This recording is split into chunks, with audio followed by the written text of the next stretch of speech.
Hello everyone. What is the best optimization algorithm in the history?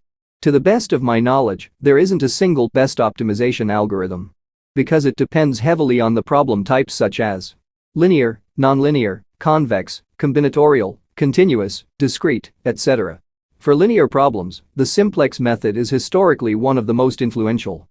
For nonlinear convex optimization problems, gradient descent and its variants, like stochastic gradient descent, has been the cornerstone, especially in modern machine learning.